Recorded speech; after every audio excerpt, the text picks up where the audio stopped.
engaging that you can. Other than that, you can feel free to move the phone around. All right, guys, we are live. We're continuing off. We had some unanswered questions, and we got 30, 40 minutes to work here, guys. So we will be answering questions. We're also live on Instagram. Guys, I can only answer questions from YouTube, okay? So if you want to ask any questions, you got to go on our YouTube channel. Just search Drysdale Virtual Academy, and it's going to come up, okay? We're live on YouTube for the questions, but you guys, if you're not on YouTube, you can just follow us for what we're doing on Instagram. All right, team. Hello, Eric. You want to go first?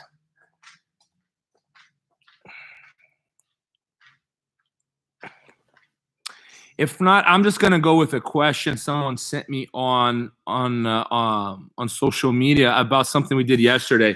And meanwhile, you guys can go and start thinking of a few things for us to answer. It had to do with the De La Riva pass we were doing yesterday. Because come here, Joey, lay down. So some of you guys were had concerns. But Rob, you know, whenever I get that De La Riva. So how do I beat this De La Riva? So I'll go over it briefly, right? I'm not gonna get into details. Just fix the screen here. There we go. So you don't get my ugly mug in there, but we get the technique. All right. Right. And I'm a big fan of like always peeling this leg. There are two different strategies here. I can just push the hook with no control, right? I can pummel the leg and we go back to where we came from. Just pummel the leg forward, over the top, of the top. And then like my arm moves, right? I'm not holding on to anything. Or I can make what I call a pocket grip with my fingers on the inside and I'm punching the inside of his shin. And it's a little more work to grip, right? It's a little bit slower than just pushing the knee. But then when I'm done, I have control. I move down a little bit, Joey.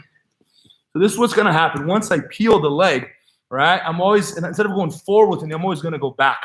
And the question was, well, what if my opponent is stronger and he's pushing my chest away? So Joey starts pushing. But you're not going to beat him with just pressure. Your biggest asset is agility, right, is movement. So look, you meet someone stiff-armed you and they're heavier, you can make them carry you, and that's going to wear on them.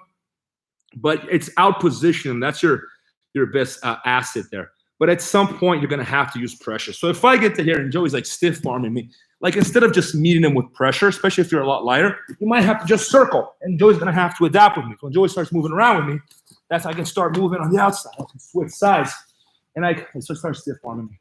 Like one strategy is just to start moving north-south, right? And it's hard for Joey to recover now because he's just bench pressing. So if he starts bringing his legs back in, I just have to out-position him. So try to recovering guard, bring your legs up. Right? I can just start out-positioning, like switching sides, and trying to outdo my opponent with movement rather than pressure. The most common thing for people to do is just try to drive their way in. And if you're close in weight, that is a good strategy. That's what I like to do because rarely do I go against people that are heavier than me. But when that happens, I always try to outmaneuver them before I apply pressure, right? So the lighter you are, the less pressure is going to be the only factor, right? When you're a heavyweight, pressure is a great friend. But as I always say, if you're lighter, it makes a lot of sense for you to develop pressure for the same reason that when you're very heavy, it makes a lot of sense for you to using pressure. So you have to develop these tools. But strategically, you know, for winning purposes, not just practice here, I like to draw a distinction between practice and winning. In practice, we're open to whatever. But when it comes to winning, you know, you got to stick to your best weapons, okay? Sure, I was asking about Marcel, I think. Okay. All right, Eric, if you want to ask your question again, go ahead. Okay, right now I'm going to ask Geoff Loken Hazard, do you have any advice on good solo drills during the isolated period? Man, what a good question. I have put a lot of thought into this. Like, how do we get people to train jiu-jitsu by themselves, right? I think it's probably the worst martial art to actually practice by yourself. I've seen people doing armbar on sheets. I've seen berimbolo on chairs. I've seen people get pretty creative, right? There's like the classic one, you can grip your belt or a gi, and you can play spider guard, you know, with your belt or your gi. I think that's something, but by itself, it's not a game changer by itself. Like you might be able to do like 2 5-minute rounds there, but after that, you're going to be so bored, and there's only so much you can actually learn by, you know, practicing by yourself. You need the resistance. I think that the advice I'm going to give you is the same one I've been giving everyone. What can we work on completely by ourselves that is actually going to improve on us?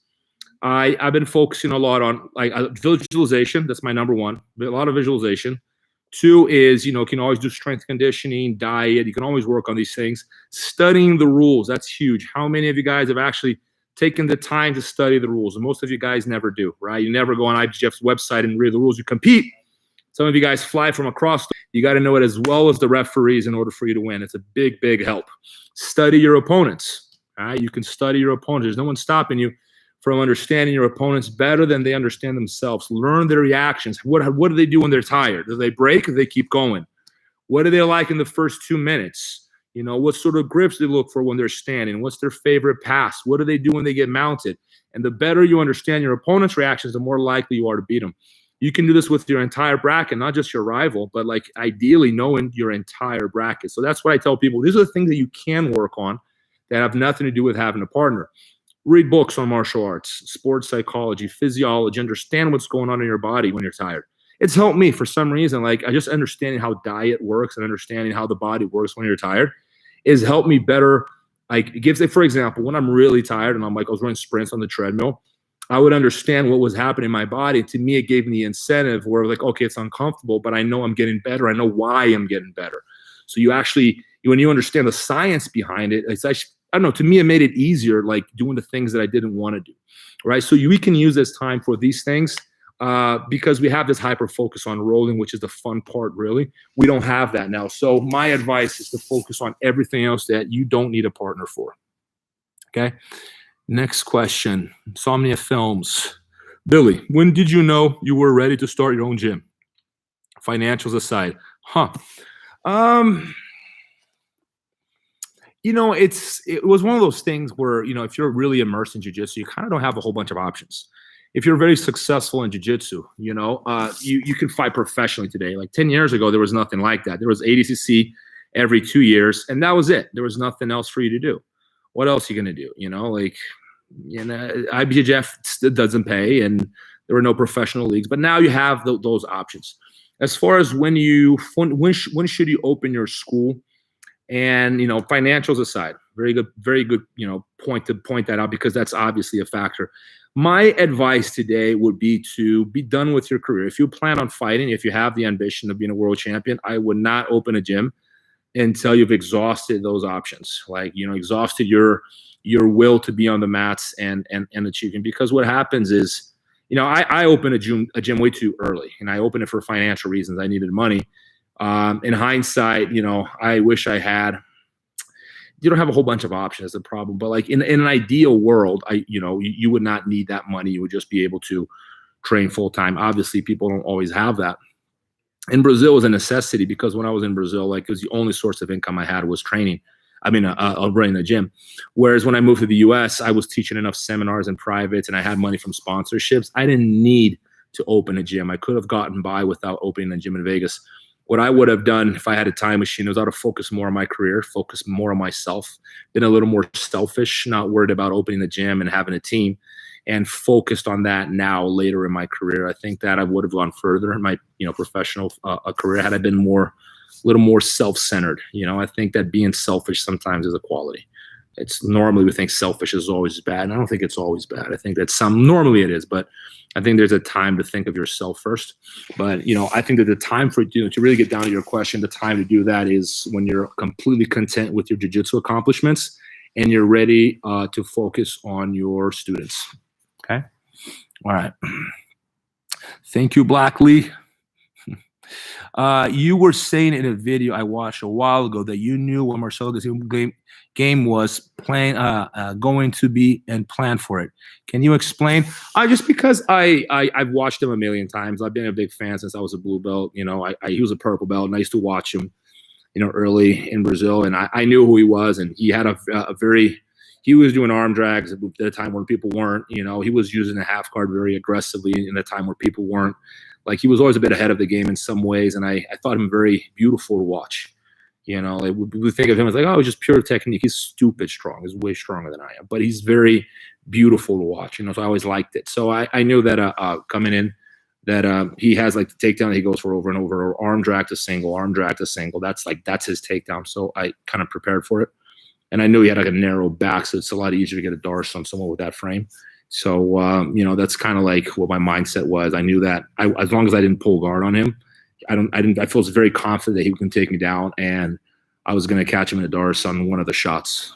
So I was even playing upright because I wanted him shooting on me. I wanted him going for that single because it's a move that I, especially at the time, I was doing in practice every day. All right. How do you use sit-outs as opposed to a sit-through in? Practically. I'm not sure what, to me, sit-out is a warm-up. I'm not sure what you're talking about when you're saying, you know what she's talking about? Possibly like a wrestling switch. Is it a switch from wrestling? You might have to explain your question a little bit better, Lisa, okay? I'm going to skip, and then if you want to rephrase the question, I might be able to answer it.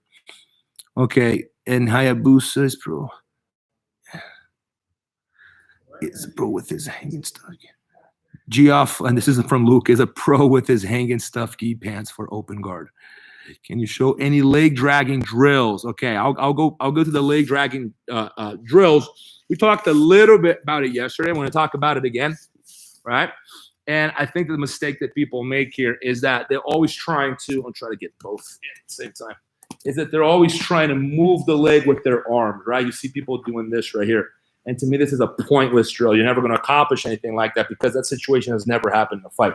If I just did by itself, there's no way I'm going to be able to maneuver Joey's leg with my arm because he's just going to like hide his foot, or he's going to shoulder shrimp and, move himself back. And the more he shoulder shrimps, the heavier his feet get, the less likely I am to leg drag him, right? So what I always recommend is one hand on the pant pocket grip and the other one on the heel. And what I'm going to do is I'm going to raise it with my hips. So you got to hump it, like get your hips in there. When I get my hips in there, so his foot comes up. So I'm moving his foot not so much with my arms, but more with my hips. And I got to crowd him on the inside of those legs. I don't want him pummeling. I don't want him getting the single X there, okay? So what I have to do is walk in, and then just turn here so we can. And then what I'm going to do is I'm going to punch the leg over. I do that by rolling my shoulder forward, and I dig that pocket grip on the outside of the pants. You see that grip right there? There's a big difference between this and this. People think it's the same. This breaks very easily. Look how my hand is open in that direction. This doesn't hold. This holds. This is a very strong grip. I'm very tight on the leg drag here. So to answer your question, I would drill the leg drag like that. But what I would do is I would ask your partner to give you a little mild resistance. When I mean mild resistance, I'm talking 30% to start. The resistance teaches you how to deal with the move, right? I think a lot of people, they get stuck with, executing the move, and they forget about the most important part, which is his resistance. Okay, you know how to do the move, which is what drilling with no resistance is not something I like.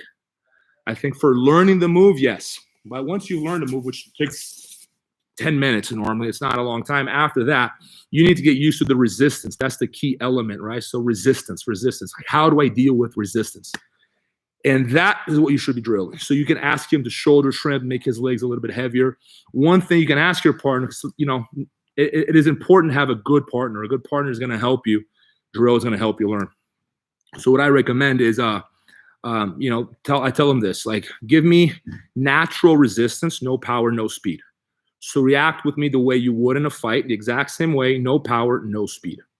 Okay. And then that right there, and then they're reacting, the right way, but not really trying to beat you. And that's the kind of reaction you're looking for in order to get confident with the move. Okay. All right. We're moving on to, can you show what Frank Mir could have done against Brock Lesnar in the second fight? Oh man, I can't remember. He dropped him. I can't remember anything on the ground, to be honest. I remember he dropped him. And then Fedor just crazy, man. When he recovers, he just recovers so quick. I'm sorry, I can't remember. I remember the fight vaguely.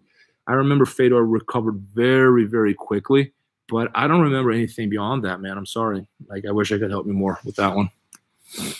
All right, Lisa has a question. When we do warm-ups, I can understand the use of all our warm-up movements, but for sit-outs, why do we drill them? Is it just to warm up? Is there a situation, go and sit out? Oh, okay. So the sit-out this is talking about is this right here. I like to use it as a warm-up, right? So I kick my foot out, and this is a sit-out. So my foot's up in the air, my butt cheek touches the ground, right?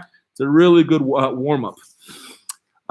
It does mimic the peek out a little bit in some ways, like you're really opening up your hip.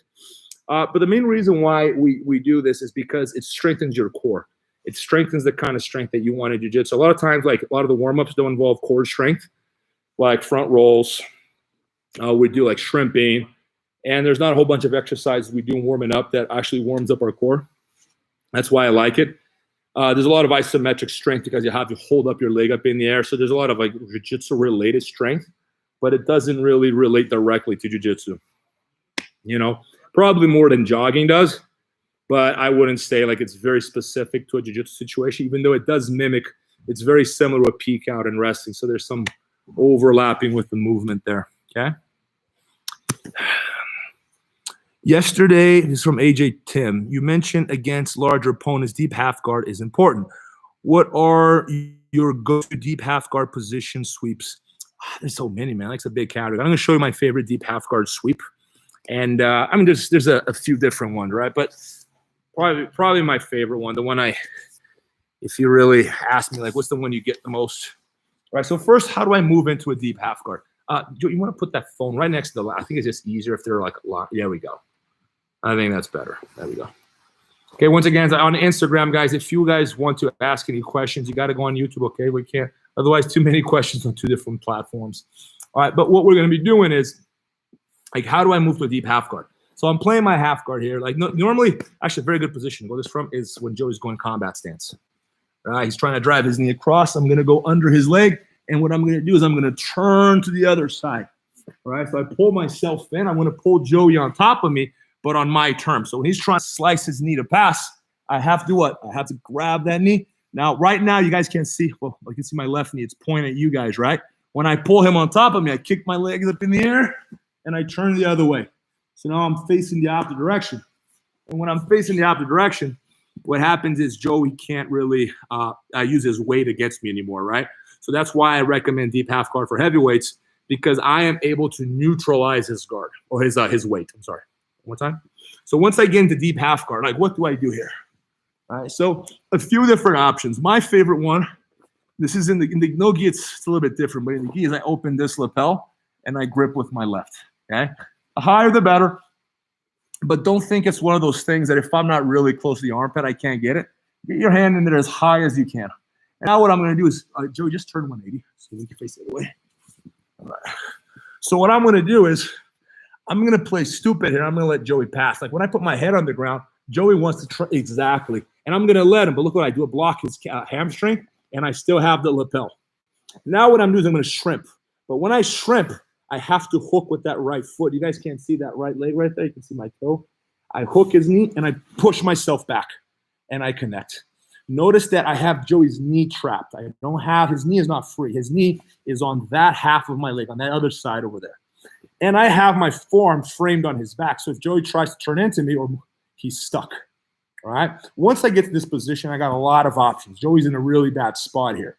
The trick is that I have his leg hooked with my right leg, and my left leg is completely free.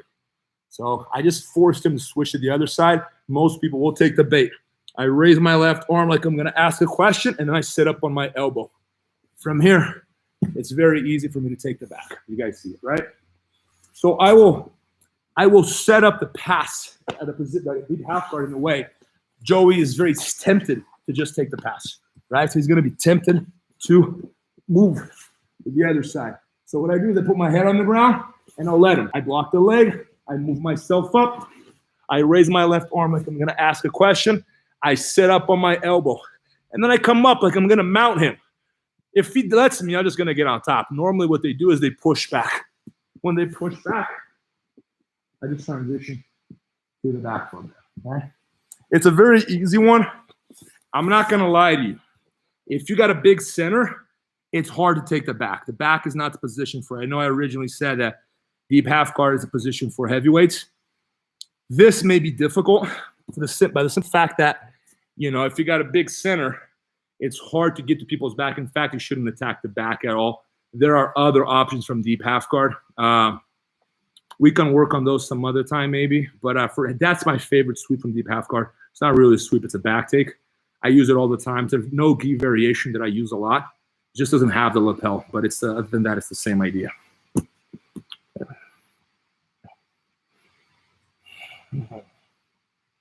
All right, from Matt P. Best way, your favorite way to set up triangle and prevent posture. Very good question. Also, for arm bars, are there any tips to get Saint real smooth? I feel like my swing is only all right, but not super smooth. Okay, I'll show you the triangle. As far as the arm bar being smooth, I think it's just repetition. If you mean by smooth the ability to transition throughout the sequence, I think it's just repetition. It might be a little uncoordinated, a little clunky. It doesn't mean you're doing it wrong. It just means that you might have to be recruiting memory to do it. Like, what do I do next, right? And as soon as you start recruiting memory, it slows you down. Or you might be lacking the mobility or the coordination to do it all very smoothly. My advice would be just repetition. But as far as the triangle setup, I'll show you. It's very similar to how Felipe Andrew does it, actually. Mine, I actually have some added details. I actually gain on breaking the posture, but I lose on the speed. You know, his is just like stupid fast. But it's the one I use like a big chunk of my career. I use like up to brown belt, black belt. I did it pretty much like every other fight, you know. And then people in the gym kind of caught on to it, and I kind of moved away for a little while. But every now and then I still use it. It's from Spider Guard. So I call it the climbing triangle, right? I have both the sleeves under control and both my knees on the inside. It doesn't have to be this setup. It could be any setup, really. So I'm always going to go try to sweep him that way. Because what I want Joey doing is shifting his weight heavy on this side. I want him getting heavy on the leg. So when I kick and he leans, I'm going to climb. So if he's on his knees or standing, it's not going to matter. It's always easier when they're on their knees, but you can be standing. Actually, you know what? You might be out of camera. Just stay on your knees. So you're sure you're on the shot. Yeah. So what I do is as soon as I feel his weight come down, I step and climb. Notice that my butt's off the ground. I don't know if you guys can see there, but my hips are completely off the ground, and I climb on his arm as if I were stepping, and my hips come up at the same time. Look at my left leg. And it's got to be hard. Like I have to, when I feel that weight shift, I pull and step. See how his head comes down? And I also bring his head down with my left leg. I hit him in the back with my left calf. It's not going to hurt him. You can kick him as hard as you want. You're not going to hurt him, I promise. So I go this way. When I feel the weight shift, I climb. Now he's going to try to pull his head back. I move his arm across, and I hit him a second time. Straight into the triangle, okay? Now, you guys may or may not have noticed, but when I go for this climbing triangle, he's not holding on to anything. His hands are floating. It's very important his hands are floating the entire time. If he's holding on to anything, I'm going to have a hard time climbing. This is very important. Make sure his hands are out in the air and he's not gripping anything. Very important. I'll do it one more time. Okay, so kick. When I feel the weight shift, I climb. Butt's off the ground. That makes him heavy. Both my feet are heavier now because my butt's off the ground. I move the arm across, and I hit him on the neck a second time. Make sure that when I lock the triangle, I always lock it not on the foot. You always lock it on the shin. See how my toes are pointed up? And all I got to do is squeeze my knees together, and he's tapping. That's a fast triangle. It's a way of forcing their posture down. I think that's part of what the question was, right? Was dealing with posture in the triangle. That's an option. Okay. Lisa, help. Okay, Matthew Wynn, can you show some standing wrist locks? Okay, show you my favorite one. We're going to do it on our knees because that's how the camera's positioned, okay? So we're going to imagine that we're standing, all right, team? So Joey's going to hold on to my call. This is very, very common, right? Everyone goes through it. When I'm Joey, I normally recommend trap or low or on the collar, even low, right around there, because I can't wrist lock him here. It's too low. I'm scared of being around the chest because that's where the wrist lock is from. That's where most people grip. So to be safe, what I normally do is around the trap area. I can't wrist lock here. All right? So on the chest. So what I'm going to do is, I'm square with Joey now. When I begin to go live, I grab the elbow and I level change and I start slapping his knees. Imagine we're standing, okay, team? When I start slapping the knee, what does he do? He thinks it's what? He thinks it's a shot. He thinks I'm going for a double. And the more he pushes his legs back, the more he pushes me away with his arm. So he begins to isolate his wrist. I see how his wrist is becoming isolated from the rest of his body. Now it's important, and I'm not square with him when I do this. It's a slight little angle because now his hand gets stuck on the collar. You guys see that? If I went this way, his hand opens, I lose him. I have to move inwards so his fingers are stuck on the collar. Right when I feel his legs go back, I'm going to go 1, 2, and I'm going to shoot a double across on a 45-degree angle. So if I'm on, So if I have this hand right here, his right hand, I'm going to be shooting towards his left leg, and I go that way, right? And I level change really fast, and it's the level change where the wrist lock is. And when I say it's not just a level change, it's like a level change and shoot for a double, because he might take a step back, right? Because his hand's going like this. If he takes a step back, his wrist straightens. So I can't allow him to create that distance between me and him. So when I shoot in, I have to follow through, right? So make sure I'm dropping the weight on that wrist and I'm pushing his hand into the ground. That's why the level change, I think the best way to look at this is a double leg, right? So if I'm in here, level change, and I really lean into it and I catch him, right? That's an easy standing wrist lock. It doesn't always finish them, but it always gets them to let go. If you threaten him enough with that wrist lock, very common thing for Joe to do is let go, abort, and he's not going to grab your gi again. So it's a way of, even if you don't get the wrist lock, at the very least, you get them to abort position. Okay? All right. Do you occasionally speak Portuguese to your students to encourage them to learn for competition reasons? Actually, I never do.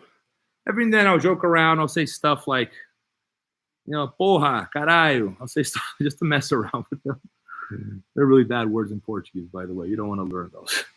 But I do, just like words here and there. But I never give instruction in Portuguese. I think that for competition purposes, you have to know like combate, which means combat, go. Lute, which means fight, because you're stalling. And parou, which means stop. In those three words, these three words are mandatory for competitors, right? It's not very hard to learn. Combate is practically, it's Latin, it's in English as well. And then Luce is and Parou are the only ones you really got to learn. But as far as actually learning Portuguese, that would help in competition, because you can hear the other, if you're fighting a Brazilian, you'd be able to hear the other coach. And, knowing language is always a good thing. Even jiu-jitsu aside, on a personal level, if you can learn more languages, that's always good. Okay. But as far as, being able to coach, it would help if you're going an American and you're coaching in Portuguese. It's an advantage. They can't understand you, so the language thing can be an advantage in terms of coaching. Okay.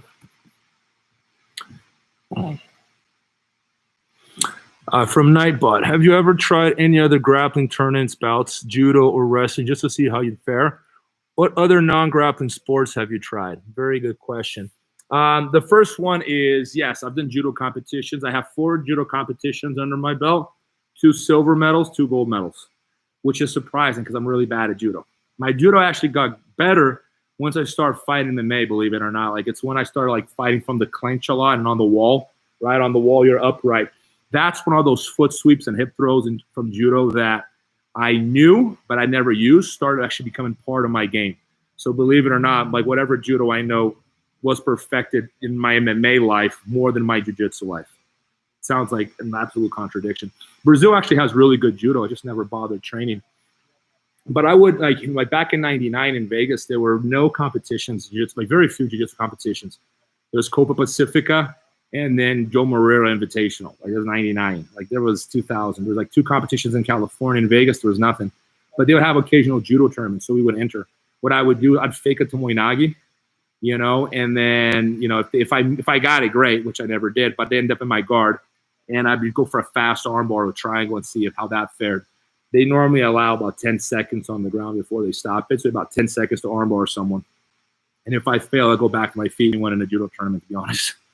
But any other striking arts before jiu-jitsu, I did hapkido. I did hapkido for about 2 years when I was 9 years old.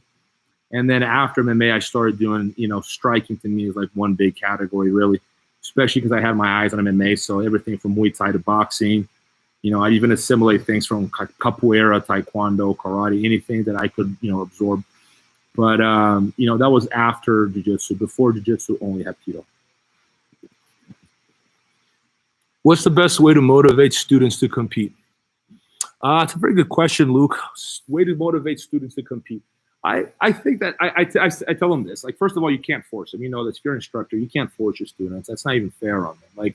It's a personal decision. I recommend it I think that you're maturing. It's part of the journey, right? To really look for those challenges. What is it that I can do that, can improve on me as a grappler? And what competition does is expose you to you and your emotions and your real self. And I like to use this example, and I've used it before. but I've lost count of how many times I've had like the super tough guy that walks through the door and he's Mr. like, I'm a tough guy, you know, all tatted up, and he looks like he's like straight out of prison or something. Everyone's scared of him. And on the mats, he's actually very weak. And I don't mean that physically, I mean that emotionally, right? He breaks very quickly because he gets beat up by a 14-year-old and he can't handle it. You know, he just doesn't know. Deep down, he's not very confident. Okay. And then I've seen the guy who's like nerdy with thick glasses, the guy you think you can just push him over, you know, and he'd fall apart, but he has the heart of a lion. So these things are very, you know, don't judge a book by its cover, is what I'm saying. But the truth about yourself is that you don't know who you really are until you compete. Like, you don't know how tough you are, because you can talk the talk. You know, it's only when you're out there under pressure that you know who's really going to break and who's not, you know. And I always give them the example as well of not only just getting to know yourself, but, you know, maybe it's a little incentive, but it's a true story. You know, my first competition, I lost first fight. My second competition, I lost first fight. My third competition, I lost first fight. My fourth competition, I lost first fight. My fifth competition, I took second. Just to give you an idea, right? Like, so it's not one of those things where you're going to walk out there and you're going to win right away. You know, it's a grind, but like it did teach me a lot about myself, and I hated competing. Like, it was an uphill battle. It's something I had to force myself to do. So I tell my students this. I think it's a way, like, you know, for example, a lot of people train for self-defense purposes, right? This is another example. And I'm like, well, in self-defense, it's not just the physical, technical threat. It's also the being in control of your emotions. What if you panic and you freeze, right? That's not going to help you. You have to be able to deal with the situation. So competition is a controlled environment. You have comfortable mats, right? They're soft.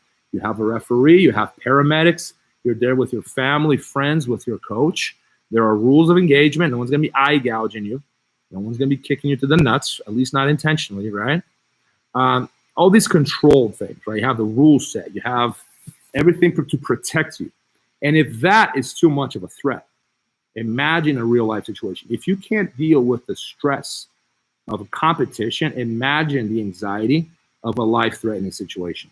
All right, that's a very good point, because when you think about it, like, if they would say selling to your student, convince them to compete, is if you're doing this for self-defense purposes, you have to learn how to control your emotions. And it's a very difficult thing to do. Like, some people do it easier than others. Some people struggle with it their whole lives. But it's something to consider. Right? If you're if you do this for self-defense, I think that's another reason why you should compete, because it's close to the anxiety of a real life situation, but it's not the same. Obviously, a real life situation will be far more difficult to deal with, right? But, you know, at the end of the day, you can't force people, Luke. I've tried to, like, really push people, and it backfired. Incredibly important part of the journey. It's part of the journey to test yourself, and it's okay to lose. You take the losses as an opportunity to grow, and that's really how you should look at all this. Okay. All right. Nick McFarlane, how do you pick what areas of your game to work on, and how long do you spend a technique before deciding whether to be part of your A game? Honestly, man, I never like to drill. Like, I say this all the time. I think that there's some value in drilling how wrestlers do. It's like that live repetition with intensity and resistance. I never liked drilling the way a lot of jiu-jitsu guys drill, like shuffling your feet from side to side. I think you're just frying your nervous system. There's zero accomplishment. There's nothing to be learned there. But I never drilled moves like that. What I would do is I'd see a move and it made sense to me and it fit into my game, and I'd be trying the next day and I'd be tweaking it. It was like a live, like, situational things. Like, I'd put myself in that position over and over and over. But that's how I would pick my move. It was just like, you know, you probably relate to this. Have you ever seen a situation where you see a move and you immediately say, I really like that, right? It makes sense to you and you can see it fitting into your game. You want to absorb that. You want to take that with you, right? You don't want to lose that. So what you want to do is you want to get that move and you want to put yourself in the situation over and over and over, see if it fits into your game. But your game is something that kind of evolves naturally. It's very difficult to force. You can go in the gym and with a move in your head. Like, for example, I'm going to be working a lot of leg locks this week, for example, and you like force yourself to move into these positions. But we have a natural tendency to drift away from that and going back to our A game because we want to win in practice. It takes an enormous amount of effort, an enormous necessary. There's some things that you can't go without. Like to me, you have to learn basic half guard because it's not just offensive; it's also defensive, right? So there's some things you can't go without. You need a takedown or two. There's no way out of it. You got to learn how to open a closed guard. You got to learn how to defend the triangle. There's some things you can't go without. But offensively, there's a little more freedom of choice. In terms of offense, you can choose more what you like and what you don't like, what fits your game during that moment. You want to take it all, but some things are always going to be easier and make more sense to you.